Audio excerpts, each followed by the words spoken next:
सोमवार से शुक्रवार रात 10 बजे सिर्फ डीडी न्यूज पर।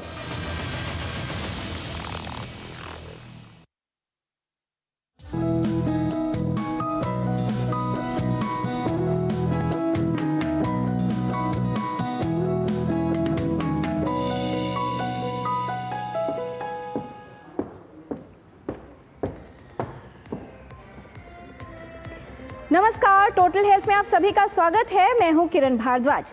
क्या आजकल मन बहुत उदास रहता है?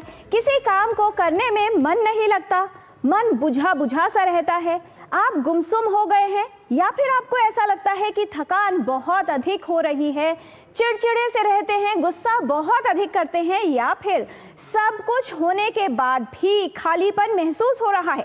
तो आज का कार्यक्रम सिर्फ आपके लिए है, क्योंकि आज हम बात करेंगे डिप्रेशन के बारे में। डिप्रेशन एक बड़ी समस्या है जो किसी को भी प्रभावित कर सकती है। कहा जाता है कि हमारे घर का पता पूछने से क्या हासिल, सुना है उदासियों की कोई बसावट नहीं होती।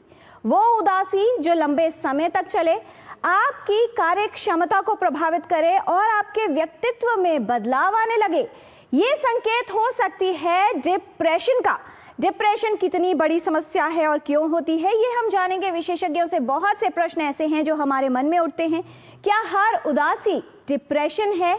बढ़ती उम्र में डिप्रेशन या उदासी छाए रहना क्या एक सामान्य बात है या फिर बढ़ती उम्र का सामान्य लक्षण है, ये समझने की आवश्यकता है। क्या बच्चों में भी डिप्रेशन की समस्या हो सकती है? क्या बच्चे इससे प्रभावित हो सकते हैं? क्या डिप्रेशन उन्हीं को प्रभावित करता है जो लोग बहुत अधिक दुखी रहते हैं? कितनी सच्चाई है इस बात में ये जानेंगे। कितने समय तक उदासी के साथ कुछ अन्य असामान्य लक्षण हो तो इसे डिप्रेशन माना जाएगा। साथ ही ये भी जानेंगे कि क्या सोशल मीडिया, इंटरनेट सर्फिंग और बहुत अधिक गैजेट्स का प्रयोग करने से डिप्रेशन बढ़ सकता है, या डिप्रेशन में इनका कोई योगदान है या नहीं, ये आपको विशेषज्ञ बताएंगे। क्या नींद की कमी अवसाद का कारण बन सकती है? पोषण का कितना प्रभाव पड़ता है हमारे मेंटल हेल्थ पर, और डिप्रेशन इससे किस तरह से जुड़ा है? क्या विटामिन B12 और ओमेगा 3 फैटी एसिड्स की कोई भूमिका होती है उदासी, अवसाद या हमारे मानसिक स्वास्थ्य के लिए? क्या अवसाद का इलाज सिर्फ दवाओं से किया जा सकता है, और ये दवाएं क्या एक बार शुरू कर दी जाए तो व्यक्ति को जीवन भर लेनी होती हैं? और साथ ही सबसे महत्वपूर्ण बात, योग और ध्यान किस प्रकार से अवसाद में उपयोगी हो सकते हैं, कैसे इससे बचाव कर सकते हैं, या किस प्रकार से अवसाद से प्रभावित व्यक्ति के जीवन को बेहतर कर सकते हैं, उसे इस स्थिति से बाहर निकाल सकते हैं। इससे जुड़ी तमाम बातें आपको बताएंगे आज के इस 1 घंटे के डिस्कशन में। जानकारी की शुरुआत करते हैं एक रिपोर्ट से और ये समझ लेते हैं कि अवसाद यानी डिप्रेशन किस तरह से व्यक्ति को प्रभावित करता है और वो कौन से कारक हैं जिनसे बढ़ जाता है डिप्रेशन यानी अवसाद होने का खतरा।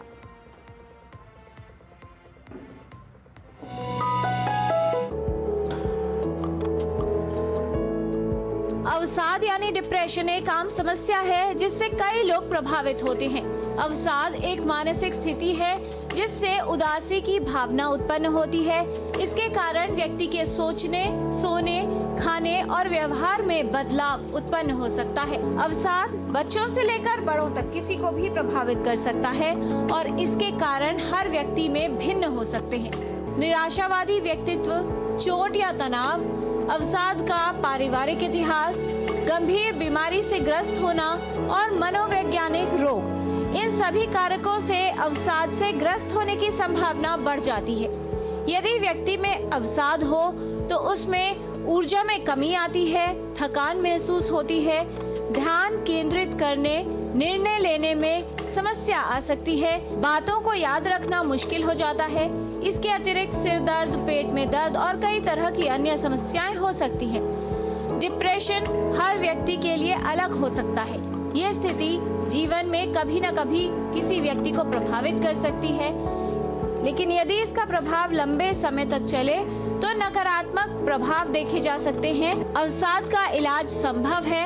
आमतौर पर काउंसलिंग या बातचीत द्वारा, थेरेपीज और दवाओं के द्वारा अवसाद को ठीक किया जा सकता है।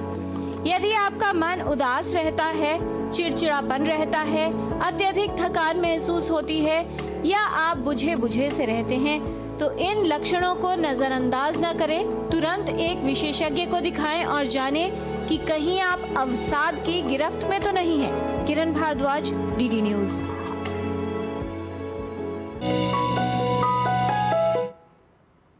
कब उदासी को डिप्रेशन का नाम दिया जाता है? कौन से लक्षण हैं जो यदि आपके व्यक्तित्व को प्रभावित कर रहे हैं तो आपको एक विशेषज्ञ के पास जाने की आवश्यकता है? और किस तरह से डिप्रेशन की समस्या से कोई व्यक्ति छुटकारा पा सकता है? इन तमाम विषयों पर आज विस्तार से करेंगे बात टोटल हेल्थ में। इस विषय पर बात करने के लिए हमारे साथ उपस्थित है विशेषज्ञों का खास पैनल। उनसे आपका परिचय करा दें। हमारे साथ हैं आचार्य प्रतिष्ठा, निदेशक मोक्षायतन योग संस्थान, योग गुरु हैं प्रतिष्ठा जी। पद्मश्री स्वामी भारत भूषण जी की सुपुत्री होने के नाते बचपन से ही इन्होंने योग साधना शुरू कर दी थी और अब ये न सिर्फ देश में बल्कि अंतर्राष्ट्रीय स्तर पर योग का प्रचार प्रसार कर रही हैं। बहुत स्वागत है प्रतिष्ठा जी आपका। धन्यवाद। आज के डिस्कशन में हमारे साथ हैं doctor Satyam, head clinical psychology, ABIMS and doctor Ram Manohar Lohia hospital.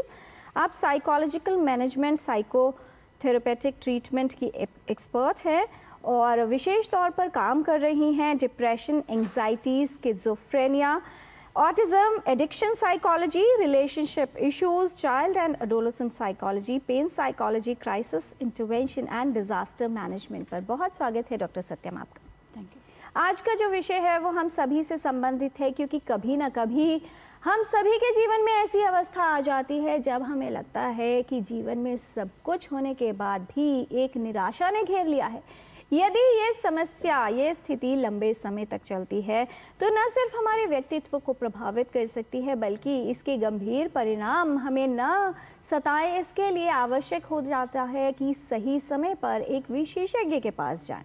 आज विशेषज्ञों को हमने यहाँ स्टूडियो में आपके लिए बुलाया है जो आपको बताएंगे कि कौन सी अवस्था को डिप्रेशन माना जाए और कैसे इससे आप छुटकारा पा सकते हैं। इस विषय से संबंधित कोई भी प्रश्न अगर आप पूछना चाहते हैं तो हमारे इन 2 नंबर्स पर कॉल कर सकते हैं। 011 दिल्ली का STD कोड जो आपको लगाना है, नंबर है 23097648 एंड 23097671। आप अपने प्रश्न ईमेल भी कर सकते हैं ddnewstotalhealth@gmail.com पर।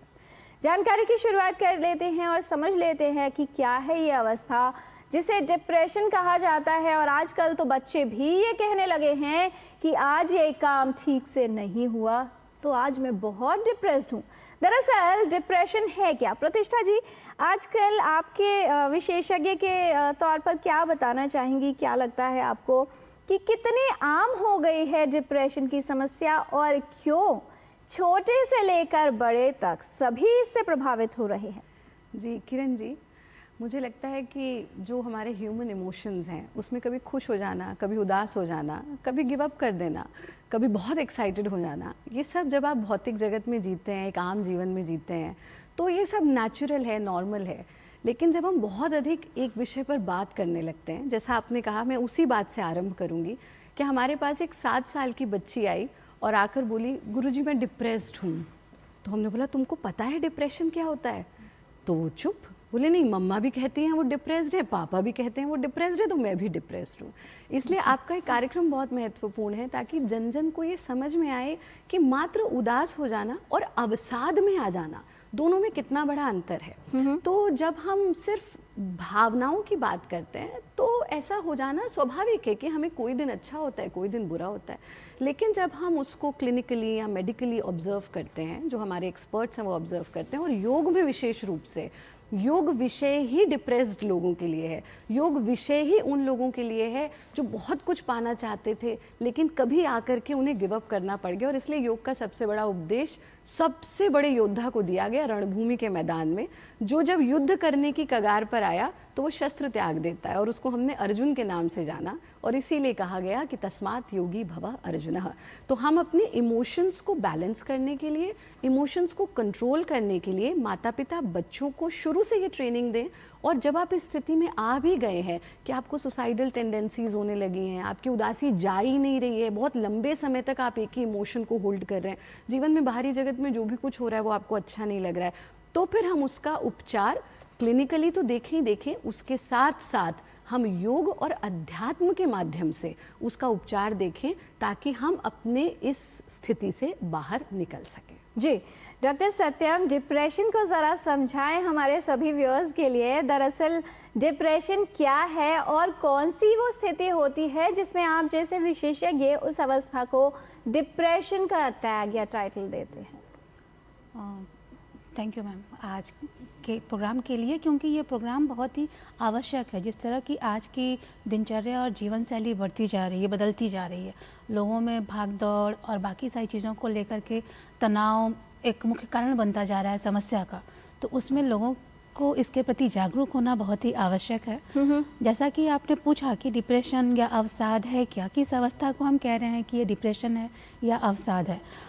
जब व्यक्ति, जैसा कि मैडम ने भी कहा, कि जब व्यक्ति सिर्फ नाम प्रयोग कर ले कि मैं डिप्रेशन में आ गया या उदासी हो गई, तो कुछ एक दो लक्षणों को हम बीमारी का या अवसाद का नाम नहीं दे सकते हैं। अवसाद और डिप्रेशन का नाम देने के लिए कुछ लक्षणों का समूह होना आवश्यक है। हाँ, उसमें से एक लक्षण ये भी हो सकते हैं, एक लक्षण कि हाँ उदासी हो रही है, किसी काम में मन नहीं लग रहा है।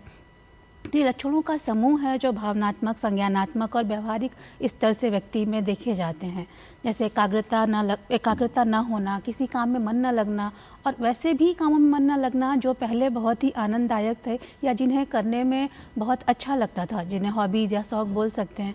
लोगों से कम घुलना मिलना, लोगों से कम बातें करना, अपने कार्यों को पूरा न करना, नींद में गड़बड़ हो जाना या बदलाव आ जाना, लोगों से मिलने जुलने में काफ़ी घबराहट महसूस करने लगना, भूख में परिवर्तन हो जाना। तो ये जो सारी चीज़ें हैं, ये सभी मिल करके डिप्रेशन के लक्षणों का एक समूह बनाती हैं। और अगर कोई व्यक्ति इनसे कुछ दिनों के लिए पीड़ित है, 1 से 2 दिनों के लिए, तो ऐसा नहीं कह सकते कि उसे बीमारी हो गई है, क्योंकि बीमारी होने के लिए एक निश्चित समयावधि का होना आवश्यक है। जैसे कम से कम अगर हम बात करें अपने क्लासिफिकेशन सिस्टम की, तो उनके अनुसार 2 हफ्तों का समय आवश्यक होता है डिप्रेशन को डायग्नोस करने के लिए, और डिप्रेशन को ये कहने के लिए कि वो बीमारी हो गई है। लेकिन हाँ, 2 हफ्ते के पहले भी हम उसे नाम डायग्नोस कर सकते हैं। वो निश्चित करता है कि इसका प्रकार और स्तर कितना है, गंभीरता कितनी है, क्योंकि डिप्रेशन के अलग अलग गंभीरता स्तर होते हैं, जिनमें माइल्ड, मॉडरेट, सीवियर, और उसमें भी अलग अलग प्रकार होते हैं। तो बीमारी की गंभीरता, उसकी तीव्रता, उन सभी के अनुसार हम उसे 2 हफ्ते या उसके पहले भी डायग्नोस कर सकते हैं। और लेकिन बीमारी कहने के लिए हमें कुछ चीज़ें चाहिए, तो आवश्यक है कि बीमारी के कुछ लक्षणों को जान करके अपने आप को पहचानते हुए बीमारी के प्रति कुछ का आवश्यक कदम उठाएं कि उसे ठीक किया जा सके, और साथ ही साथ संपर्क करें। और ठीक तभी हो सकते हैं जब आप ये समझ लें कि आपको कोई समस्या हो रही है, चाहे भूख नहीं लग रही, बहुत ज़्यादा खा रहे हैं, मन जो है वो बुझा बुझा सा रहता है, ऐसा आपको या आपके आसपास के लोगों को लगने लगे, और ये लक्षण यदि 2 हफ्ते से ज़्यादा चलते हैं, तो बहुत आवश्यक है कि आप एक सही विशेषज्ञ के पास पहुँचें, क्योंकि विशेषज्ञ ही आपको बताएंगे कि ये समस्या क्यों हो रही है और इसके लिए समाधान क्या है। कुछ और लक्षण और इलाज के विकल्प आपको बताएंगे एक छोटे से ब्रेक के बाद। आज हम टोटल हेल्थ में बात कर रहे हैं अवसाद यानी डिप्रेशन की समस्या के बारे में। कुछ और जानकारी लेते हैं, लेकिन उससे पहले एक छोटा सा ब्रेक। आप देखते रहिए टोटल हेल्थ।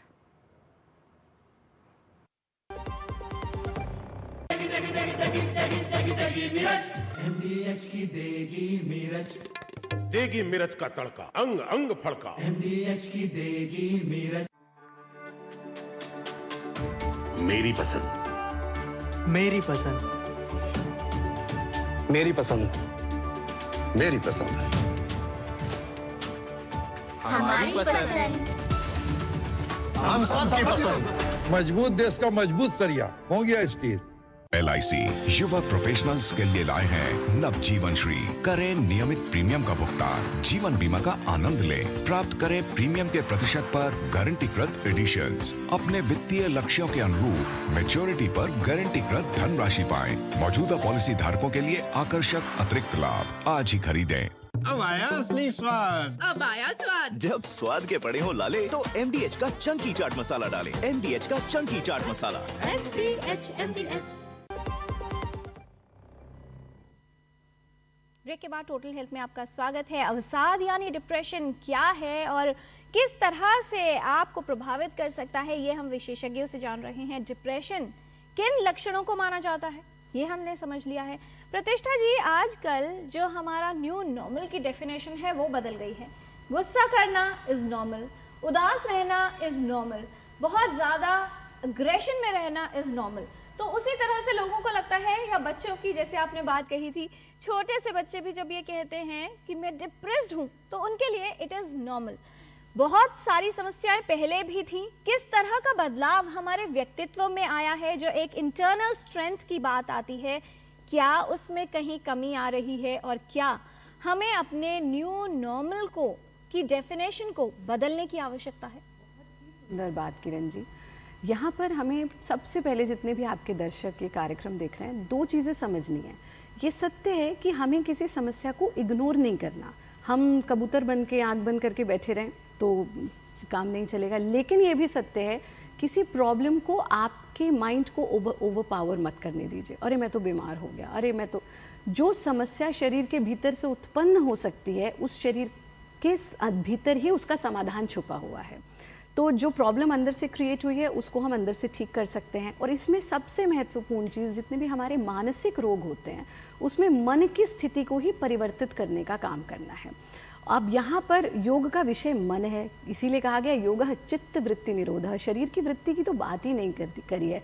मन चंगा तो कटौती में गंगा, मन अच्छा है तो सब अच्छा है। तो विशेष रूप से हम यहाँ दो तीन चीज़ें देखते हैं। जैसे जो अहंकार है हमारा, वो अचानक आप देखेंगे जो डिप्रेस्ड पेशेंट्स है, जब हम उनके साथ डील करते हैं, they are not at the end of receptive end. वो समझना नहीं चाहते, वो सुनना नहीं चाहते, वो बहस करेंगे। तो इन लोगों के साथ बहुत पेशेंस के साथ डील करें। अब यहाँ बहुत महत्वपूर्ण चीज़ ये हो जाती है कि हम कितना प्रकृति के सानिध्य में समय बिताते हैं, कितना हम ऐसा काम करते हैं जो हमें करना पसंद है। और यहाँ एक बहुत महत्वपूर्ण चीज़ किरण जी हम बताना चाहेंगे। अक्सर आपने देखा है कि जैसे ही डिप्रेशन की बात आती है, कहते हैं मेडिटेट करो, मेडिटेट करो। योग ये कहता है, दर्शन ये कहता है कि हमें डिप्रेशन के पेशेंट्स को डीप मेडिटेशंस में नहीं ले जाना चाहिए। ये एक बहुत महत्वपूर्ण चीज़ है। जो हमारे योग शिक्षक देख रहे हैं वो भी इस चीज़ को समझें कि जो डिप्रेशन का पेशेंट है उसको हमें बहुत डीप मेडिटेशंस में नहीं, बल्कि उन्हें ज़्यादा हम डायनेमिक प्रैक्टिसेस लेते हैं। अगर हम ध्यान का भी अभ्यास कराएंगे तो ध्यान ना कराकर सेल्फ टॉक थेरेपी, या जैसे ही वो वैक्यूम मतलब ब्लैंक होगा ना माइंड, वो वहीं जाएंगे जहाँ से उनके अवसाद की जड़ है। तो हम उन्हें सूर्य की साधना कराएं, हम उन्हें सनलाइट में रखें, हम उन्हें थोड़ा मीठा ज़रूर खिलाएं। एक तो ये आपने कहा ना न्यू नॉर्मल, मीठा छोड़ना एक न्यू नॉर्मल हो गया है। तो लोगों को लगता है मीठा खाना छोड़ दो, और जो हंग्री है वो एंग्री है हमेशा। तो भोजन अच्छे से करें, मीठा ज़रूर अपनी डाइट में ऐड करें, चीनी नहीं, लेकिन जो नेचुरल सोर्सेज हैं जैसे शक्कर हुआ, गुड़ हुआ, डेट्स हुए, फ्रूट्स हुए, इनको ऐड करें। और नियमित रूप से जो हमारे डायनेमिक अभ्यास है, विशेष रूप से सूर्य नमस्कार का अभ्यास, सूर्य की साधना, इनका अभ्यास हमको ज़रूर करना चाहिए। जी डॉक्टर सत्यम, कौन से वो कारक हैं जिनसे डिप्रेशन से प्रभावित होने की संभावना बढ़ सकती है? यानी लाइफ में किस तरह के बदलाव हो या घटनाएं या दुर्घटनाएं, कौन सी ऐसी सिचुएशंस आपको लगती हैं जिसकी वजह से आमतौर पर लोग डिप्रेशन में जा सकते हैं? काफ़ी अच्छा प्रश्न है। सबसे सामान्य कारणों में व्यक्ति का दिन प्रतिदिन का तनाव इकट्ठा होता जाना, छोटे छोटे कारणों से तनाव हो रहे हैं, व्यक्ति की असफलताएं मिलना, लगातार प्रयास करते रहना लेकिन उसके बाद भी सफलता ना मिल पाना, कोई रिलेशनशिप में इश्यूज़ आ जाना, परीक्षा में कई बार परीक्षा में पास नहीं होना। हम बात कर रहे हैं कि हाँ, क्या बच्चों को भी उदासी या अवसाद हो जाता है, परीक्षाएं पास ना करना, अच्छा परफॉर्मेंस ना दे पाना, लोगों के एक्सपेक्टेशन के अनुसार कई बार बच्चे नहीं आ पाते अपने पेरेंट्स के हिसाब से, या उस बात को लेके चिंता करना। एक बच्चे का अभी रिसेंट उदाहरण है मेरे पास कि वो बच्चा स्कूल में बहुत बुली हो रहा है, और बहुत ही अलग तरीके से बुली हो रहा है और बच्चे ने स्कूल जाना बंद कर दिया। जब उसे देखा गया तब हमें पूरा समझ में आया कि वो बच्चा बहुत ही गहरे अवसाद में जा चुका है। वो स्कूल जाने के लिए तैयार नहीं है, इनफैक्ट वो आत्महत्या की बातें कर रहा है। तो ये जो दिन प्रतिदिन की असफलताएं हैं, समस्याएं हैं, तनाव जो बढ़ती चली जाती हैं, उनका प्रबंधन नहीं हो पाता है, तो ये सारी चीज़ें कुंठा उत्पन्न करते हुए व्यक्ति में अवसाद को उत्पन्न करती हैं या जन्म दे देती हैं। जी, हमने हाल ही में सुसाइड प्रिवेंशन डे भी मनाया है। ऐसे में प्रतिष्ठा जी, आपको क्या लगता है पर्सनालिटी में किस तरह के बदलाव आ रहे हैं, या ये कहें क्या हम लोगों की जो एनर्जी है वो डिप्लीट होती जा रही है? छोटी छोटी बातों को लेकर इतने एक्सट्रीम स्टेप्स ले लेना, अगर माता पिता ने मोबाइल देने से मना कर दिया तो उसके लिए अग्रेशन हो जाना, घर छोड़ देना या सुसाइडल टेंडेंसीज जैसी समस्या, कैसे इस खतरे को पहचानने की ज़रूरत है और ऐसे में किया क्या जाए? देखिए किरण जी, बहुत सरल सी 2-3 चीज़ें सबको समझनी होंगी। पहली चीज़ जिसको हम सबसे ज़्यादा अंडर एस्टिमेट करते हैं वो है हमारे शरीर की क्षमता। आपका शरीर एक जगह बैठे रहने के लिए बना ही नहीं है। आपका क्लोजेस्ट, अगर हम जानवरों की बात करें, क्लोजेस्ट कौन है? वानर, नर और वानर। तो वो क्या कर रहा है? वो उछल रहा है, कूद रहा है, उल्टा हो जा रहा है, सीधा हो जा रहा है। सबसे पहली चीज़, मनुष्य ने अपने शरीर को एक्टिविटी देना बंद कर दिया। वो बैठा हुआ है, और बैठा हुआ है किसके साथ? गैजेट्स के साथ। जिसके साथ हम रहते हैं वैसे हम होते चले जाते हैं। ये एक बहुत बड़ा कारण है। हम कट गए प्रकृति से, परिवार से और सोशल जगत से अपने। तो कोशिश ये करें, जो बार बार हम कहते हैं, प्रकृति के सानिध्य में समय बिताएं। ये बहुत बहुत महत्वपूर्ण है, विशेष रूप से डिप्रेशन के लोगों के लिए। सूर्य का सानिध्य बहुत महत्वपूर्ण है। और जो आपकी भारतीय संस्कृति है क्या, कि सर्वे भवन्तु सुखिनः है, जिसको अब हम कह दें सोशलाइज करना। अपने गुरु के साथ समय बिताइए, मित्रों के साथ बिताइए, परिवार के साथ बिताइए। आज घर बड़े हो गए हैं लेकिन परिवार छोटे हो गए हैं। और माफ़ कीजिए, जो सोशल मीडिया पर एक्टिव है, सोशली एक्टिव नहीं है, तो ज़्यादातर समय चाहे घर में एक कमरे में 10 लोग बैठे हैं, सब अपने मोबाइल पर लगे होते हैं। बिल्कुल। तो हमको थोड़ा सा, मैं हमेशा एक बात कहती हूँ, फैमिली दैट डज योग टुगेदर स्टेज टुगेदर। आप दिन का 1 घंटा निकालिए कि हम बिना गैजेट के अभ्यास करेंगे, अट्टहास करेंगे, बात करेंगे। जैसे डॉक्टर साहब ने बताया, बच्चे, क्यों बच्चों पे इतना प्रेशर, और सबसे महत्वपूर्ण चीज़, inability to express. We don't have anything to express. यहाँ पर स्थान आता है कला का। हमने बच्चों को कला से भी विमुख कर दिया। बैठ करके पेंटिंग करना, नृत्य की साधना करना, संगीत की साधना, वो सब कुछ मशीन हो चुका है। अभी पेंटिंग भी जो है मशीन पर हो रही है, अभी गाना भी जो है वो मशीन पर बन रहा है, बजाना, गाना सब खत्म हो गया है। ये इसलिए ज़रूरी था ताकि हम एक्सप्रेस कर सकें। योग में भी हम क्या करते हैं? We express.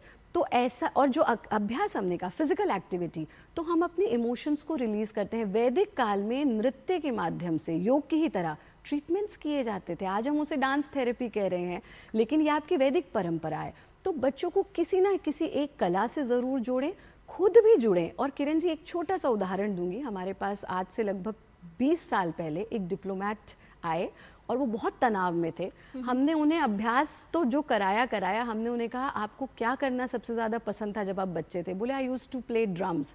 हमने कहा 15 दिन कुछ सोचे समझे बिना आप ड्रम्स प्ले कीजिए। उन्हें लगा हम मजाक कर रहे हैं। 15 दिन के बाद उनकी स्थिति बिल्कुल नॉर्मल हो गई। यानी 15-20 मिनट उस काम को ज़रूर दीजिए जो आपको बचपन में करना पसंद था। अहंकार मुक्त होंगे तो हम योग युक्त होंगे और स्वास्थ्य युक्त होंगे। जी, डॉक्टर सत्यम, किस तरह से बताना चाहेंगी वो जो डायग्नोसिस है, जब कोई व्यक्ति इस तरह के लक्षण लेकर एक विशेषज्ञ के पास पहुंचता है, क्या सिर्फ लक्षणों के आधार पर ही निर्धारित हो जाता है कि उसको डिप्रेशन हो गया है? किस तरह से जांच द्वारा ये तय किया जाता है कि जो समस्या है वो सिर्फ उदासी नहीं बल्कि डिप्रेशन है? मनोविज्ञान की बात करें, मनोविज्ञान, मनोचिकित्सा, तो ये ज़्यादातर लक्षणों पे आधारित होता है। तो जो बीमारी के लक्षण हैं उसमें मरीज और साथ ही साथ उसके घर वालों से सारी सूचना और बीमारी के प्रकार के बारे में जान के, व्यक्ति के पिछले दिनों के सारे व्यवहार और दिनचर्या के बारे में जान के, व्यक्ति के मेंटल स्टेटस एग्जामिनेशन करके, इन सारी चीज़ों के माध्यम से हम देखते हैं कि कौन कौन से लक्षण हैं और वो उस सिम्टम में कितने, उस डायग्नोसिस में कितने प्रकार से फिट हो रहे हैं। साथ ही साथ कुछ मनोवैज्ञानिक परीक्षण होते हैं जिनके माध्यम से अलग अलग मनोवैज्ञानिक परीक्षण जो जिनसे हम समझ पाते हैं कि व्यक्ति को सच में बीमारी से कितनी दिक्कत है और उसकी बीमारी का स्तर कितना है।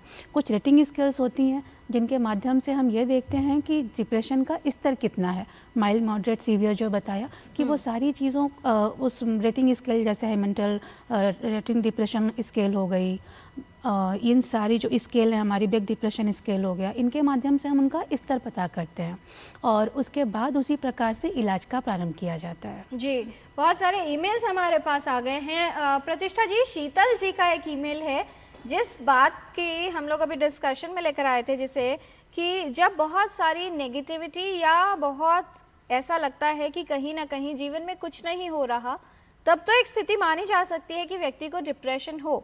इनका कहना उल्टा है, इन्हें लगता है ज़िंदगी इनकी अच्छी रही है, इनके पास सब कुछ है, टॉपर रही हैं थ्रू आउट, 28 ईयर्स इनकी एज है, जॉब में भी अच्छा कर रही हैं और अपनी कंपनी को हेड कर रही हैं, फिर भी इनको आजकल कुछ ऐसा लगता है कि कहीं कुछ मिसिंग है और मन उखड़ा उखड़ा सा रहता है। ये क्या है? ये शीतल जी की समस्या नहीं है, ये अधिकतर लोगों की समस्या आजकल है। जीवन में जो कुछ प्राप्त करना चाहते थे वो तो प्राप्त कर लिया, लेकिन अभी भी भीतर की खुशी नहीं है। वो इसलिए नहीं है कि हम सिर्फ भौतिक जगत की प्राप्तियों को प्राप्ति मानते हैं। हमें लग रहा है अच्छी जॉब हो जाए, अच्छा पैसा आ रहा है, अच्छा खा लेते हैं, अच्छा रह लेते हैं, लेकिन आंतरिक खुशी हमें तब मिलेगी जब हम आध्यात्मिकता की ओर बढ़ेंगे। इसीलिए योग को सबसे बड़ा अध्यात्म कहा गया। ये जो वैक्यूम है ना, what is the purpose of my life? Everybody, हर किसी के मन में ये प्रश्न कभी ना कभी ज़रूर जगा होगा कि मेरे जीवन का उद्देश्य क्या है। बस किरण जी, योग यही यात्रा है कि मैं कौन हूँ और मेरे जीवन का उद्देश्य क्या है। तो शीतल जी को हम यही कहेंगे कि एक पैटर्न हमने नोट किया किरण जी, जो भी हमारे डिप्रेशन के पेशेंट्स होते हैं, बहुत अधिक परफेक्शनिस्ट होना भी हमें कभी कभी डिप्रेशन की ओर ले जाता है कि सब कुछ परफेक्ट होना चाहिए। And life is never perfect. Life कभी परफेक्ट हो ही नहीं सकती है, क्योंकि परफेक्शन के मायने सबके लिए अलग अलग हैं।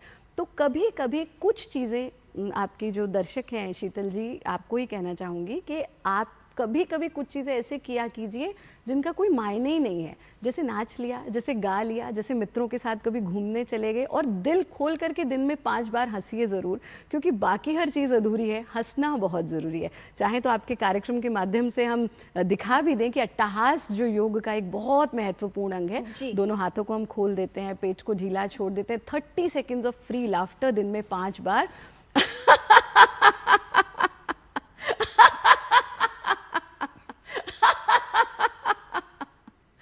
जब आप दिन में 10 बार कहते हैं ना, मैं डिप्रेस हूँ, मैं डिप्रेस हूँ, मैं दुखी हूँ, तो हम दुखी होने लगते हैं। जब आप दिन में 5 बार दिल खोल करके हंसते हैं, तो आप उस हास को आत्मसात करते हैं और आप खुश रहना सीख जाते हैं। Your words are very powerful, your thoughts are very powerful. उनको परिवर्तित करने का प्रयास करें। नेगेटिव शब्दों को ना बोलें, ना जीवन में उन्हें ग्रहण करें, पॉजिटिव चीज़ें बोलें और वही पॉजिटिव परिवर्तन आपके जीवन में आने लगेंगे। जी, क्योंकि ये कहा जाता है कि जैसा हम सोचते हैं वैसा ही हमारा ऑरा बनता है, और वैसे ही हमारे एक्शंस होते हैं तो वैसा ही हमारा भाग्य भी बनता है। इसलिए आप अपना भाग्य खुद बना सकते हैं, नेगेटिविटी को दूर कर सकते हैं। करना आपको ये है कि जैसा प्रतिष्ठा जी ने बताया, खुश रहना है और अपनी एनर्जी को पॉजिटिव रखना है। फिलहाल एक कॉलर है हिमाचल से हमारे साथ, लक्ष्य जी हैं फोन लाइन पर। स्वागत आपका लक्ष्य जी, क्या जानना चाहते हैं? लक्ष्य जी फोन लाइन पर हो तो सवाल पूछें। हेलो जी। जी मैम, मेरा सवाल ये है मैम, जैसे रात को सोते हैं ना जी, तो उस वक्त क्या बोलते हैं, ऐसे सोचते रहते हैं, मतलब नींद नहीं आती है काफी देर तक। तो उस टाइम कई बार फोन का इस्तेमाल करना पड़ता है ताकि नींद आए। जी। एज कितनी है लक्ष्य जी? 34 इयर्स की एज है। डॉक्टर सत्यम, क्या कहना चाहेंगी? नींद नहीं आती, आपसे यहाँ ये भी जान लें कि आजकल बहुत सारे युवा, यंगस्टर्स, बच्चे, सभी का यही हाल है कि सोने जाते हैं तो सबसे पहले मोबाइल सर्फिंग शुरू हो जाती है, रील्स देख रहे हों या कुछ भी कर रहे हों उस पर, और उसके बाद ये सिलसिला चलता रहता है। नींद ठीक से ना आना, ये भी क्या कंट्रीब्यूट कर सकता है डिप्रेशन के लिए? हाँ, क्योंकि एक व्यवस्थित दिनचर्या का होना बहुत ज़्यादा आवश्यक है। वो ना सिर्फ शरीर को बल्कि मस्तिष्क को भी आराम देता है। और नींद ना पूरा होने से फिर वो तनाव बने रहना, चिड़चिड़ापन होना, सर भारी होना, कामों में देरी होना, बहुत सारी चीज़ें हो सकती हैं जो डिप्रेशन के प्रति एक योगदान दे सकती हैं। तो क्या सजेस्ट करना चाहेंगी आप? इनके साथ ये समस्या है कि क्योंकि नींद नहीं आ रही तो ये मोबाइल देखते हैं, हालांकि हो सकता है कि इसका उल्टा भी हो, क्योंकि मोबाइल देख रहे हैं तो नींद भटक जाती है, क्योंकि फॉल्स सिग्नल्स मिलते हैं ब्रेन को। क्या कहना चाहेंगी, ऐसे में करना क्या चाहिए? ये जो नीली रोशनी है मोबाइल की या गैजेट्स की, ये काफ़ी ख़तरनाक होती है, तो सोने के पहले हमें मोबाइल का प्रयोग नहीं करना चाहिए। कोशिश करनी चाहिए कि सोने के 2 घंटे पहले से हम मोबाइल को अपने पास से हटा दें। बहुत आवश्यक है तो उसे साइलेंट करके दूरी पर रख दें और उसके सोने की एक तैयारी करनी चाहिए। कई बार क्या होता है कि मोबाइल देखते देखते, रील्स स्क्रॉल करते करते इंसान, व्यक्ति bleed into seeing many reels, पता भी नहीं चलता कि वो 1 से 2 घंटे, 3 घंटे, 4 घंटे कब बीत गए हैं। तो उसमें खुद को एक तैयारी करनी है सोने के पहले कि हाँ अब वो सोने जा रहे हैं। अपने मस्तिष्क को भी बताना है, खुद को भी बताना है। सोने की तैयारी करते हुए अपने कमरों की लाइट को अपने सुविधा अनुसार कम या हल्की रखना है। हल्का संगीत सुनना चाहें तो कर सकते हैं। सोने के बिस्तर को साफ़ सुथरा रखें। कोशिश करें कि बिस्तर पे सोने के अलावा कोई और काम ना करें, जैसे खाना खाना, पढ़ना, मोबाइल देखना, ये सारी चीज़ें ना करें। और यदि उसके बाद भी इनको नींद ना आए तो उठने मोबाइल देखना उसका समाधान नहीं है। ये उठ करके कोई भी ऐसा कार्य कर सकते हैं, कोई ऐसी पुस्तक पढ़ सकते हैं जो इनको पसंद नहीं है, किसी भी इस तरह का काम। और उसके पश्चात भी अगर ये समस्या लगातार बनी हुई है तो इन्हें फिर किसी मनोरोग विशेषज्ञ से संपर्क करना चाहिए। जी, और ये भी कहा जाता है कि अगर आपको अच्छी नींद चाहिए तो शाम के समय कैफीन का सेवन नहीं करना चाहिए। इवनिंग आवर्स में यदि आप कॉफ़ी या चाय पीते हैं तो उससे भी बॉडी एक्टिव हो जाती है, विशेषज्ञ ऐसा कहते हैं। एक और कॉलर है हमारे साथ अम्बाला से फ़ोन लाइन पर, मिस्टर सोनी हैं। सोनी जी, स्वागत आपका, पूछिए सवाल। हाँ गोभी, हाँ अब तो सारी लग जाती सब्जियों वाली, गोभी, गाजर, शलगम, ये सारी सब्जियों में तो सब्जियां बहुत हो जाती है इधर। जी डॉक्टर सत्यम, क्या जो न्यूट्रिशन है उसका कोई संबंध होता है हमारे ब्रेन हेल्थ के साथ? प्रतिष्ठा जी, आहार और हमारा स्वास्थ्य और विशेष तौर पर मेंटल हेल्थ, योग तो ये कहता है कि ये आपस में जुड़े हुए हैं, क्या कहना चाहेंगी? बिल्कुल जुड़े हुए हैं। जैसा खाए अन्न वैसा होए तन, वैसा होए मन और वैसा होए जीवन। तो अगर हम हिंसा से आया हुआ भोजन कर रहे हैं तो हमारी हिंसक प्रवृत्ति होंगी। जो भोजन दुख लेकर के आ रहा है, जो पीड़ा से आया हुआ भोजन है, हम वो खाएंगे तो हमारे भीतर भी पीड़ा और दुख उत्पन्न होगा। और इसी तरह से कुछ ऐसी चीज़ें जैसे कि हमारे, अगर हम जिंक को अपनी डाइट में ऐड करते हैं, ओमेगा 3 को अपनी डाइट में ऐड करते हैं, हेल्दी फैट्स बहुत ज़रूरी हैं। आप देखिए, आप सब छोड़ दीजिए, आप कुछ लोग high protein, only protein diet पे जाएंगे, वहीं आपको अवसाद होना शुरू हो जाएगा, वहीं आपको उदासी होनी शुरू हो जाएगी। क्यों? क्योंकि जो हैप्पी हार्मोन्स हैं हमारे, डोपामीन, ऑक्सीटोसिन, सेरोटोनिन, एंडोर्फिन, ये हमारे सेट ऑफ हैप्पी हार्मोन्स होते हैं। इन हैप्पी हार्मोन्स को जब आप पढ़ते हैं, हम विद्यार्थियों को पढ़ाते हैं, तो बाकी सब चीज़ें हैं, हाँ आप एक्सरसाइज करें, आप प्रकृति के सानिध्य में समय बिताएं, spend time with loved ones, लेकिन एक चीज़ चारों हैप्पी हार्मोन्स में नीचे छोटी सी लिखी होती है, eat food that makes you happy या ईट स्वीट्स। तो मीठे का सेवन कम्प्लीटली कट ऑफ कर देना, ये बिल्कुल भी किरण जी, हमारे डाइट में षड रस होते हैं, मीठा, नमकीन, चटपटा, चरपरा, कड़वा, कसैला। या तो हम सिर्फ मीठा खा रहे हैं या सिर्फ नमकीन खा रहे हैं, या चटपटा और चरपरा भी खा लेते हैं, कड़वा, कसैला बिल्कुल भी नहीं खाते हैं।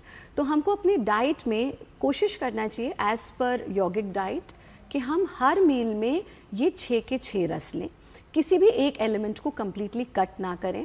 और फिर भोजन का जो संबंध है वो प्रेम से है, कौन बना रहा है, उसका भाव क्या है बनाने के लिए।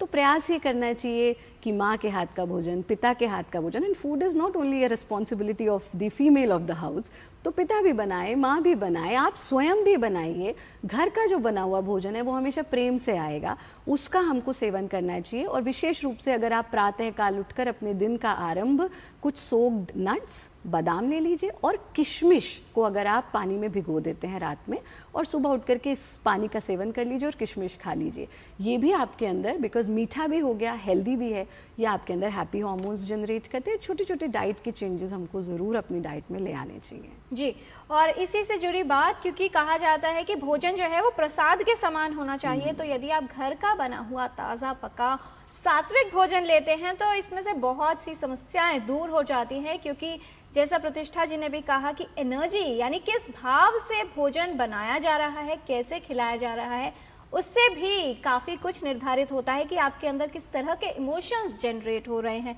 डॉक्टर सत्यम, बहुत से लोग हैं जो ये जानना चाह रहे हैं कि कब एक विशेषज्ञ के पास जाया जाए। सुरेश जी का एक प्रश्न है, वो ये कह रहे हैं कि उनको लगभग 2 महीने से ऐसे ही लक्षण हो रहे हैं, यानी मन जो है कुछ उदास सा और खिंचा खिंचा सा रहता है। बाहर पहले जाते थे, बहुत एक्सट्रोवर्ट पर्सनालिटी थे, लेकिन आजकल कुछ करने का मन नहीं करता। डॉक्टर के पास ये सोचकर नहीं जा रहे कि फैमिली मेंबर्स और दोस्त क्या कहेंगे, क्या कहना चाहेंगे। ये एक बड़ी समस्या है। ये सोच के डरना, कई बार स्टिग्मा होता है कि जाने से लोग हमें समझ लेंगे कि हाँ इसका तो दिमाग ख़राब हो गया है, या मनोवैज्ञानिक या मनोचिकित्सक के पास जा रहा है। तो इस समस्या से हम लोग अक्सर 2-4 होते रहते हैं। कई बार मरीज आते हैं तो कहते हैं हमें घर में नहीं बताना, छुप के आए हैं, या घर में बताया भी तो उन्होंने कहा ऐसा क्या है कि तुम्हें उदासी हो गई या तुम्हें दिखाने जाना है, ऐसा क्या है जो हमें बता के ठीक नहीं होगा। तो ये एक समस्या है जिस पे हम लोग अक्सर अवेयरनेस के लिए काम करते रहते हैं, और आपका ये प्रोग्राम काफ़ी अच्छे से अवेयरनेस दे रहा है। तो इनको बिना किसी घबराहट और चिंता के, क्योंकि मनोवैज्ञानिक बीमारियां भी शारीरिक बीमारियों की ही तरह हैं, और इनका भी पूरी तरह से प्रबंधन और इलाज संभव है और होता है। तो इनको जा कर के, अभी क्योंकि 2 माह हो चुके हैं, तो इनको जा कर के मनोचिकित्सक से मिलना चाहिए, और उनको जो भी अपनी समस्याएं हैं उनको सारी चीज़ें बतानी चाहिए और घबराना नहीं चाहिए इनको, क्योंकि इसमें कुछ भी ऐसा नहीं है जो इनके प्रति निगेटिव प्रभाव या इनके ऊपर निगेटिव प्रभाव डालेगा। लेकिन नहीं दिखाने से समस्या हो सकती है, बीमारी का स्तर बढ़ सकता है, नकारात्मक विचार, जो नकारात्मक सोच डिप्रेशन का एक मुख्य दिक्कत होती है, वो और ज़्यादा घर कर सकता है और समस्या और गंभीर हो सकती है। तो इनको दिखा देना ज़्यादा अच्छा है कि अभी जाके तुरंत ही संपर्क कर लें। साथ ही साथ कुछ चीज़ें अगर ये करना चाहें, जैसा हम बात भी कर रहे हैं कि अपनी जीवन शैली में परिवर्तन, जीवन शैली में अपने गतिविधि को बढ़ाना, एक्सरसाइज, व्यायाम, योग करना, साथ ही साथ एक समुचित अच्छे आहार का लेना, अच्छी नींद लेना, अपना एक शेड्यूल बनाना, ये सारी चीज़ों को करना प्रारंभ कर दें और संपर्क कर लें मनोरोग विशेषज्ञ से। जी, फिलहाल एक और कॉलर हमारे साथ राम नारायण जी हैं हमारे साथ फोन लाइन पर। स्वागत आपका, पूछिए सवाल। राम नारायण जी, क्या जानना चाहते हैं? टोटल हेल्थ के सभी एक्सपर्ट्स को मेरा सादर नमस्कार। मैडम, मेरा क्वेश्चन ये है कि IBS या BD एंजाइटी एंड डिप्रेशन में बारीक क्या अंतर है, और IBS या BD एंजाइटी से ग्रस्त व्यक्ति को क्या लेटर ऑन डिप्रेशन हो सकता है? जी डॉक्टर सत्यम, मैं एंजाइटी और डिप्रेशन में कितना अंतर है, और क्या जिसको बहुत ज़्यादा एंजाइटी रहती है क्या आगे चलकर वो डिप्रेशन में परिवर्तित हो सकती है? ये दोनों 2 अलग बीमारियां हैं। एंजाइटी और डिप्रेशन दोनों के लक्षण अलग अलग होते हैं, लेकिन हाँ कुछ चीज़ें जैसे नकारात्मक सोच का होना, चिंता हो जाना, डिप्रेशन में भी चिंता का हो जाना पाया जाता है कि एक लक्षण ये भी हो सकता है। कुछ समय पहले तक डिप्रेशन और एंजाइटी पूरी तरह से 2 अलग बीमारियां थी, किंतु अभी जो नया हमारा क्लासिफिकेटरी सिस्टम आया है उसके अनुसार एक नई कैटेगरी भी बना दी गई है, mix anxiety and depressive disorder. तो उसमें ये दोनों साथ में भी हो सकते हैं और दोनों अलग अलग भी हो सकते हैं। जी प्रतिष्ठा जी, क्योंकि समस्या को पहचान लिया गया, उसके लिए समाधान ढूंढने की आवश्यकता है। तो बहुत से लोग ये मानते हैं कि डिप्रेशन की तो सिर्फ बातें होती हैं, प्रैक्टिकल सॉल्यूशन के तौर पर कुछ होता नहीं है। आपसे दोनों ही बातें करेंगे। एक वो स्थिति है जिसमें व्यक्ति को लग रहा है कि वो डिप्रेस्ड रहता है, यानी समस्या की शुरुआत हो गई है। पहले इसकी बात कर लेते हैं कि ऐसे में एक तो आइडेंटिफाई हो गया, उसको खुद भी लग रहा है या आसपास के लोग बोलते हैं। अब ऐसी स्थिति में प्रैक्टिकल सॉल्यूशन क्या है, यानी क्या किया जा सकता है? एक तो क्लिनिकल एस्पेक्ट हो गया कि वो विशेषज्ञ के पास जाते हैं, दवाएं लेते हैं, उसके अलावा क्या चेंजेस कर सकते हैं, किस तरह का बदलाव है जो इस स्थिति से बाहर आने में सहायता करेगा? बहुत ही प्यारा प्रश्न है किरण जी। सिर्फ अगर एक रोड मैप की बात कर लें, मोटी मोटी चीज़ें जो आपको करनी है, जिसको भी ये लग रहा है बहुत उदास रह रहा हूँ मैं, उदासी और एंग्जाइटी मतलब when we are living in future, आप एंग्शियस हो क्या होने वाला है। डिप्रेशन में अतीत में क्या घटित हुआ उसका प्रभाव आपके ऊपर हो रहा है। तो पहली चीज़ योग क्या कहता है, आज में जीना शुरू करो। This is very important. तो दिन का आरंभ आपको एक 2 मिनट्स ऑफ ग्रैटिट्यूड मेडिटेशन के साथ करना है। अब ये ध्यान की वो अवस्था नहीं है जहाँ आप ट्रांस में चले जाते हैं। सिर्फ जब आप सुबह उठते हैं, उठते के साथ मोबाइल फ़ोन मत यूज़ कीजिए। उठते के साथ 3 बार लंबा गहरा सांस लें, 3 बार ऐसा करना, चेहरे पर हल्की सी मुस्कुराहट और मन में ये भाव, प्रभु आपका कोटि कोटि धन्यवाद इस सांस के लिए। आज न जाने कितने लोगों के पास नहीं रही, मेरे पास है, मैं धन्यवाद का भाव रखता हूँ। ये आपके दिन की शुरुआत होनी चाहिए। फिर आँखों को बंद रखते हुए 5 लाइन्स अपनी फिक्स कर लीजिए। वो आपको अपने आप से 3-3 बार रिपीट करनी है। क्या? मैं खुश हूँ, मैं स्वस्थ हूँ, आज का दिन बहुत अच्छा जाने वाला है, आज कुछ भी बुरा नहीं होगा। इस तरह से अपनी 5 लाइन्स लिखिए, रिपीट देम 3 टाइम्स। ये पहला काम करना है। दूसरी चीज़, कोई ऐसी चीज़ ज़रूर कीजिए जिससे आप शारीरिक रूप से थकें। फिर देखो कैसे नींद नहीं आएगी, फिर देखो कैसे आप बिस्तर पे जाते ही सोएंगे नहीं। क्यों? क्योंकि हम मेंटली तो थक रहे हैं, दुख हो रहा है, हम दुखी हैं, हम डिप्रेस हैं, लेकिन हम शरीर से काम नहीं ले रहे। तो कोई ऐसा एक्टिविटी, रनिंग कर लीजिए, योगाभ्यास कर लीजिए, जिम चले जाइए, घर पर डांस कर लीजिए, anything that makes you tired, that makes you sweat. ये दूसरी चीज़। तीसरी चीज़, 20 minutes of sunlight is essential. Essential. सूर्य ही ऊर्जा है, सूर्य ही जीवन है। तो 20 मिनट अपनी छाती पर, अपनी नाभि पर सूर्य की किरणों को पड़ने दीजिए, या तो बेयर बॉडी यानी निर्वस्त्र होकर के, या जिस रंग के वस्त्र हमने पहने हैं, येलो या येलो का कोई भी शेड या वाइट पहन करके सनलाइट लीजिए। चौथी चीज़, दिन में कोई एक काम ऐसा कीजिए जो निरर्थक है, मतलब जिससे मुझे कुछ प्राप्ति नहीं हो रही है, बस मुझे खुशी मिल रही है।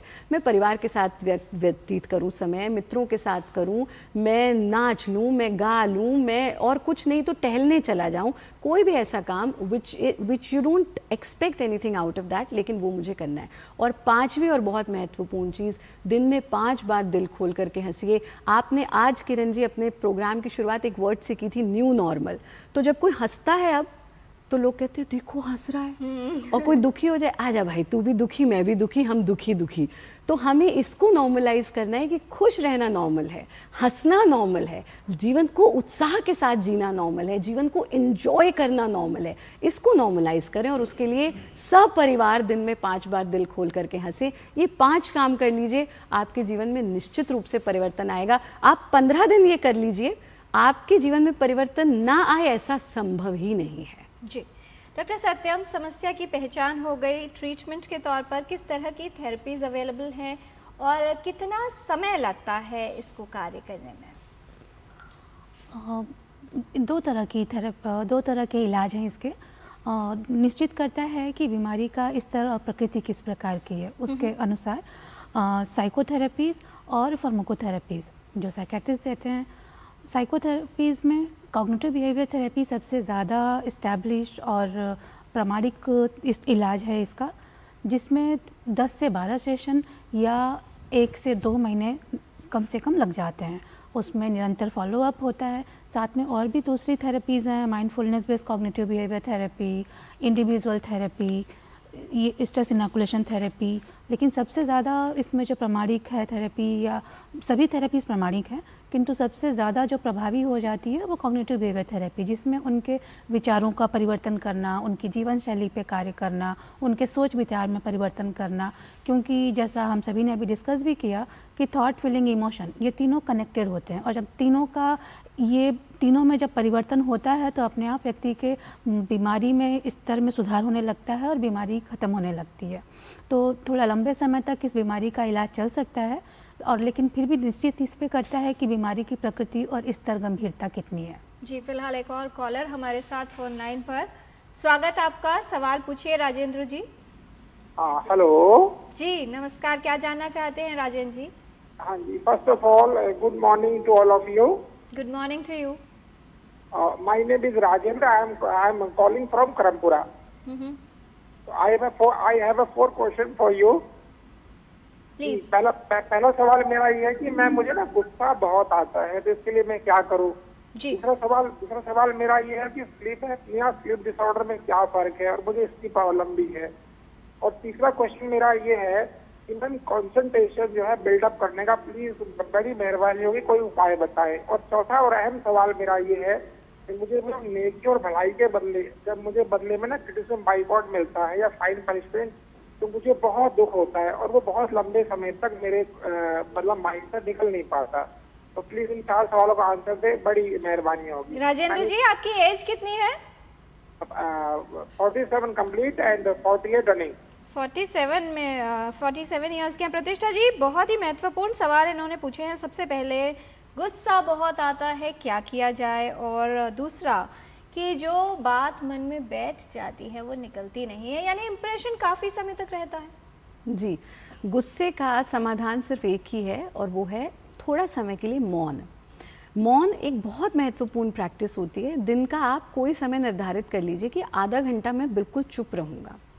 अब वो पहले थोड़ी उधेड़-बुन होगी अंदर, लेकिन धीरे धीरे हमें उसका प्रैक्टिस होने लगता है। जैसे हम अपने जीवन में 100 दिन तक का मैक्सिमम मौन हमने किया है, तो आप आधे घंटे से शुरू कीजिए।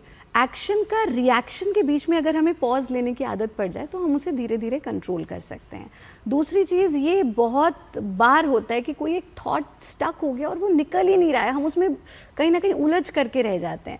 ऐसे में हम 2 काम करते हैं। एक, सेल्फ टॉक थेरेपी, अपने आप से बात कीजिए and try to let go. अब वो ट्राई टू लेट गो कैसे होगा? जब हम ज़्यादा समस्या पे फोकस करते हैं तो समस्या बढ़ती है। हम योग में इसको डिस्ट्रैक्शन का नाम दे देते हैं, यानी थोड़ा सा उससे विमुख हो जाओ। थोड़ी देर के लिए कोई ऐसा काम कर लो जो थॉट परेशान कर रहा है उससे डिस्ट्रैक्ट हो जाएं। जैसे कभी कभी लूज मोशन लगे होते हैं, लेकिन वैसे हमको बार बार टॉयलेट जाना पड़ रहा है, बट फ्रेंड्स के साथ बाहर घूमने चले गए तो उतनी अवधि के लिए पेट की गुड़गुड़ बंद हो जाती है। क्यों? क्योंकि है तो शरीर की समस्या पर माइंड डाइवर्ट हो गया। तो कभी कभी डाइवर्जन भी एक बहुत अच्छा समाधान होता है। तो जब कोई बहुत थॉट स्टक हो जाए, थोड़ा सा डाइवर्ट कर लीजिए माइंड को, काउंटिंग कर लीजिए, अट्टहास कर लीजिए, या फिर किसी मित्र से, किसी सहयोगी से बात कर लीजिए, तो वो हमारे लिए एक बहुत अच्छा डिस्ट्रैक्शन का काम करता है। जी डॉक्टर सत्यम, इनके 2 जो और सवाल थे कि कंसंट्रेशन नहीं लगता है तो क्या किया जा सकता है? थोड़ा ये देखना पड़ेगा कि कंसंट्रेशन में इनको किन चीज़ों में दिक्कत हो रही है। क्या ये सारी चीज़ें कर पाते हैं या सिर्फ कुछ चीज़ें हैं जहाँ ये नहीं कर पा रहे हैं? तो थोड़ी थोड़ी चीज़ें ये अपना अभ्यास कर सकते हैं कंसंट्रेशन के लिए। जैसे कि बहुत ही साधारण सा है, बच्चे कर रहे होते हैं 2 तरह की दाल ले ली, चावल मिला लिया, उसको अलग अलग करना शुरू किया, तो धीरे धीरे इनके अभ्यास में आना शुरू हो जाएगा। साथ ही साथ जो गुस्से वाली बात हुई इनकी, उसमें भी देखना होगा कि किस तरीके से गुस्से का स्तर कितना है, क्या ये दिन पर दिन बढ़ता चला जा रहा है? क्योंकि जो एग्रेशन भी है ये भी अभी जो पुराना हमारा सिस्टम आया था क्लासिफिकेटरी, उसमें गुस्सा भी मनोवैज्ञानिक बीमारियों की श्रेणी में आया था। इंटरमिटेंट एक्सप्लोसिव डिसऑर्डर, ये सारी जो बीमारियां हैं, जब गुस्सा बहुत ज़्यादा होने लगे और हानिकारक भी होना शुरू हो जाए, तो गुस्से के लिए भी साइकोथेरेपीज़, और अगर बहुत स्तर बढ़ गया तो दवाइयाँ, इन सारी चीज़ों का मुख्य रूप से उपयोग होता है या उनका यूज़ है। जी, आज हम टोटल हेल्थ में बात कर रहे हैं अवसाद यानी डिप्रेशन की समस्या के बारे में। कुछ और जानकारी लेंगे विशेषज्ञों से। एक छोटे से ब्रेक के बाद आप कहीं मत जाइएगा, देखते रहिए डीडी न्यूज़। दादी के हाथों का जादू और खुशबू से महकता घर। MDH गरम मसाला, असली मसालों से भरा हूँ मैं, क्योंकि हर रिश्ता है स्वाद से जुड़ा। जब धरती चीर कर निकलता है लोहे का पत्थर और मिलता है मोंगिया के जोश से, फिर तपता है, पिघलता है और बनता है फौलाद। अब होता है सरिया सारी खूबियों के साथ। मोंगिया स्टील, मजबूत देश का मजबूत सरिया। जिन्होंने यूज किया है वो जानते हैं असली हींग का स्वाद। MDH सुपर हींग, शुद्धता का असली तड़का। MDH। ब्रेक के बाद टोटल हेल्थ में आपका स्वागत है। डिप्रेशन की समस्या क्यों होती है, किस तरह से प्रभावित करती है और क्या इसके लिए किया जा सकता है, ये हम जान रहे हैं विशेषज्ञों से। हमारे साथ हैं डॉक्टर सत्यम, हमारे साथ हैं योग गुरु आचार्य प्रतिष्ठा जी। विशेषज्ञों से कुछ और जानकारी लेते हैं रैपिड फायर क्वेश्चंस राउंड के माध्यम से। छोटे सवाल और बहुत छोटे जवाब। पहला सवाल डॉक्टर सत्यम आपसे, डिप्रेशन हमारे मन का भ्रम है, कोई समस्या नहीं, क्या कहना चाहेंगी? गलत जवाब, गलत प्रश्न है ये या सोच है, क्योंकि डिप्रेशन मन का भ्रम नहीं है और ये समस्या है, और यदि इसका समाधान ना किया जाए तो ये समस्या काफ़ी गंभीर हो सकती है और साथ ही साथ ये समस्या जानलेवा भी हो सकती है, क्योंकि जितनी स्तर या तीव्रता बढ़ती जाएगी उसमें जब सबसे प्रमुख स्तर या सबसे ज़्यादा तीव्रता में आत्महत्या के विचार भी आना, और कई बार व्यक्ति आत्महत्या कर भी लेते हैं। सुसाइड का एक बड़ा कारण जो देखा जा रहा है वो डिप्रेशन भी है, और WHO ने भी इस बात को माना है और बताया है कि एक बड़ी जनसंख्या डिप्रेशन से ग्रसित है और उसका इलाज बहुत आवश्यक है। जी, और अगर सुसाइड प्रिवेंशन करनी है तो डिप्रेशन को दूर करना है, ये बेहद महत्वपूर्ण है। और छोटे जवाब चाहेंगे प्रतिष्ठा जी, क्या हर दुख तकलीफ डिप्रेशन का कारण बनती है? नहीं, बिल्कुल नहीं। डिप्रेशन समस्या है, लेकिन उस समस्या के आप सिम्टम्स को देखिए, आप किसी एक्सपर्ट को दिखाइए। हर दुख डिप्रेशन नहीं होता है। डॉक्टर सत्यम, जो लोग एक्सट्रोवर्ट होते हैं या बहुत ज़्यादा बातें करते हैं उन्हें डिप्रेशन नहीं होता? गलत है। डिप्रेशन किसी भी आयु वर्ग में सभी को हो सकता है। प्रतिष्ठा जी, यदि ये अवस्था बढ़ती उम्र में हो तो इसे सामान्य माना जाए? सामान्य तो निर्भर करता है कि हमारी मानसिक स्थिति क्या है। कोई भी समस्या किसी भी उम्र में हो सकती है, इसलिए उसके प्रिकॉशंस हमें बचपन से ही आरंभ कर देने चाहिए। डॉक्टर सत्यम, क्या एंजाइटी और डिप्रेशन एक ही अवस्था है? नहीं, दोनों अलग अलग है। एंजाइटी में हम भविष्य के प्रति हो जाते हैं चिंतित और एंटिसिपेट करने लगते हैं, और डिप्रेशन में पास्ट के प्रति और अपने कार्यों के प्रति सशंकित हो जाते हैं। प्रतिष्ठा जी, बीमारी से डिप्रेशन आता है या डिप्रेशन की वजह से बीमारियां? दोनों इंटर रिलेटेड हैं। कभी कभी हम बहुत लंबे समय तक रोगी हैं तो हम डिप्रेस भी हो जाते हैं, और जब हम बहुत लंबे समय तक डिप्रेस रहते हैं तो उससे रोग भी उत्पन्न होते हैं। डॉक्टर सत्यम, क्या रोने से डिप्रेशन दूर हो जाता है? डिप्रेशन तो नहीं दूर होता, लेकिन हाँ, मन हल्का ज़रूर हो जाता है। क्या महिलाओं में ही डिप्रेशन की समस्या होती है प्रतिष्ठा जी? ऐसा बिल्कुल नहीं है। जिस पर भी बहुत ज़्यादा एक्सपेक्टेशंस हैं, जिस पर भी बहुत ज़्यादा प्रेशर है, और जिसके अतीत में कुछ ऐसा है जो उसे पीछे की ओर खींचता है, तो उसी को ये हो सकता है। क्या डिप्रेशन में चले जाना वीक पर्सनालिटी, कमज़ोर पर्सनालिटी का एक लक्षण है डॉक्टर सत्यम? बिल्कुल नहीं। डिप्रेशन में चले जाना कमज़ोरी की निशानी नहीं है। हाँ, कई बारी व्यक्ति के अपने बहुत सारे व्यक्तित्व में डिपेंड करता है, लेकिन ये कमज़ोरी की निशानी नहीं है। प्रतिष्ठा जी, बहुत से लोग ये मानते हैं कि उदासी ही तो है, तो समय के साथ चली जाएगी, जितना इसके बारे में सोचेंगे या बात करेंगे तो समस्या बढ़ेगी, इसलिए कुछ ना करें। नहीं, ऐसा नहीं है। उदासी समय के साथ चली जाए तो फिर तो समस्या है ही नहीं, पर जब वो प्रोलॉन्ग्ड है और वो जा ही नहीं रही है और कोई इमोशन उस पर हावी नहीं हो पा रहा है, उसी अवस्था को हम अवसाद कहते हैं।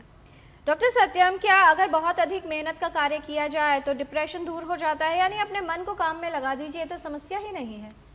नहीं, ऐसा नहीं है। डिप्रेशन ठीक करने का ये एक माध्यम नहीं है, लेकिन हाँ, अगर मन को परिवर्तित करके हटा सकें तो ये मदद जरूर कर सकता है। प्रतिष्ठा जी, योग तब शुरू करें जब समस्या शुरू हो जाए? योग तो जी आप पैदा होते ही शुरू कर दीजिए, क्योंकि उससे नेचुरल कुछ है ही नहीं। तो कभी भी समस्या की प्रतीक्षा ना करें। योगी बनेंगे तो उपयोगी रहेंगे, सहयोगी बनेंगे, निरोगी बनेंगे। डॉक्टर सत्यम, स्लीपिंग पिल्स का प्रयोग करना डिप्रेशन को दूर करने का एक सरल और प्रभावशाली विकल्प है? नहीं, ऐसा नहीं है। प्रतिष्ठा जी, क्या डाइट और एनर्जी ड्रिंक्स का सेवन, कुछ लोग अल्कोहल भी लेते हैं, हालांकि डिप्रेशन को दूर करने में उपयोगी होता है? नहीं, बिल्कुल भी नहीं। डाइट ज़रूर होता है, पर एनर्जी ड्रिंक्स लेना या अल्कोहल लेना या ऐसी चीज़ जो मन को थोड़ी देर के लिए विमुख कर रही है आपके दुख से, वो एक परमानेंट सॉल्यूशन कभी भी नहीं हो सकता है। सही आहार लें, सही दिनचर्या अपनाएं, सही योगाभ्यास करें। क्या विटामिन B12 और ओमेगा 3 इसमें सहायक हो सकते हैं इस समस्या को दूर करने में डॉक्टर सत्यम? हाँ, ये मददगार हो सकते हैं, क्योंकि स्वस्थ आहार लेना और विटामिन होना अच्छी बात है। किस तरह से अपनी पर्सनालिटी को योग के माध्यम से सशक्त किया जा सकता है? हम इम्यूनिटी की बात करते हैं प्रतिष्ठा जी, मेंटल इम्यूनिटी कैसे बनाएं? क्या बात है। मेंटल इम्यूनिटी तभी बनेगी जब हर रात सोने जब आप जाते हैं आपके पास एक ऑब्जेक्टिव है अगले दिन के लिए। जब तक आप ऐसा जीवन जी रहे हैं that you have an objective for next day, आप जीवन में दुखी हो ही नहीं सकते हैं। तो अपने जीवन को सार्थक बनाएं। सिर्फ मटीरियल ऑब्जेक्टिव नहीं, उससे ऊंचा एक ऑब्जेक्टिव लीजिए जो आपको प्राप्त करना है। आप देखिए आपके पूरे व्यक्तित्व में परिवर्तन आएगा। सत्यम, डॉक्टर सत्यम, क्या संदेश देना चाहेंगे हमारे व्यूअर्स के लिए जो डिप्रेशन से ग्रस्त हैं लेकिन डरते हैं कि लोग क्या कहेंगे, तो किसी को नहीं बताते? ये सोच अपने मन से निकाल दें और अपने मनोवैज्ञानिक से संपर्क ज़रूर करें। जो भी अवेलेबल हों उनके पास जाएं, अपनी बात करें, क्योंकि जीवन उनका स्वयं का है, उसे सुंदर बनाने की जिम्मेदारी उनकी भी अपनी भी है। तो वो जाएं और संपर्क ज़रूर करें और किसी तनाव और चिंता में ना आए। प्रतिष्ठा जी, आपका संदेश? कुछ तो लोग कहेंगे, लोगों का काम है कहना, तो इसलिए आप परेशान ना हो। बस एक चीज़ याद रखें, बहुत ज़्यादा मित्र होना ज़रूरी नहीं है, पर जीवन में एक व्यक्ति ऐसा जो आपकी बात को समझे। वो माँ हो सकती है, पिता हो सकते हैं, गुरु हो सकते हैं, जीवन साथी हो सकते हैं, बच्चे हो सकते हैं, मित्र हो सकते हैं। उसके साथ समय बिताइए, आप देखेंगे जीवन में बहुत बड़ा परिवर्तन आएगा। जी, बहुत धन्यवाद इस तमाम जानकारी के लिए डॉक्टर सत्यम आचार्य प्रतिष्ठा जी। विशेषज्ञों ने विस्तार से बताया है कि कैसे डिप्रेशन की पहचान हो सकती है और कैसे इसको दूर किया जा सकता है। साथ ही कुछ ऐसे विकल्प जिनको अपनाकर आप अपनी पर्सनालिटी को, अपनी मेंटल हेल्थ को स्ट्रॉन्ग कर सकते हैं, जिससे ये समस्या की संभावना ही ना हो और अगर कहीं शुरुआत हो रही है तो खत्म हो जाए। हमें आवश्यकता इस बात की है कि हम अपनी बातों को शेयर करें, क्योंकि आजकल लोग क्या कहेंगे या लोग मेरा मजाक उड़ाएंगे ये सोचकर हमने अपने मन की बातें करना, एक दूसरे को बताना बंद कर दिया है। यहाँ फुल स्टॉप ना लगाएं, क्योंकि यही शुरुआत है समस्या के कारण की। यानी यहीं से समस्या शुरू होती है। हम लोग फ़ोन से बात करते हैं, लेकिन एक दूसरे से आपस में बैठकर अपने मन का हाल नहीं बांटते। और जहाँ तक न्यू नॉर्मल की बात है, तो खुश रहना, शांत रहना और अपनी चीज़ें एक दूसरे के साथ बांटना, इसे अपना न्यू नॉर्मल बनाइए, न कि गुस्सा, एंग्जाइटी, तनाव और वो तमाम एक्सप्रेशंस और इस तरह के इमोशन जो आपको मानसिक रूप से अस्त व्यस्त कर देते हैं। और साथ ही मुस्कुराना ना भूलें, क्योंकि मुस्कुराहट भी कई समस्याओं के लिए एक औषधि का काम करते हैं। मुस्कुराइए इसलिए नहीं कि जीवन में खुशियाँ ज़्यादा हैं, मुस्कुराइए इसलिए क्योंकि ज़िंदगी से न हारने का वादा है। मुस्कुराते रहिए और स्वास्थ्य संबंधित जानकारी के लिए देखते रहिए हमारा कार्यक्रम टोटल हेल्थ। आज के एपिसोड में इतना ही। हमारी पूरी टीम को दीजिए अनुमति। नमस्कार।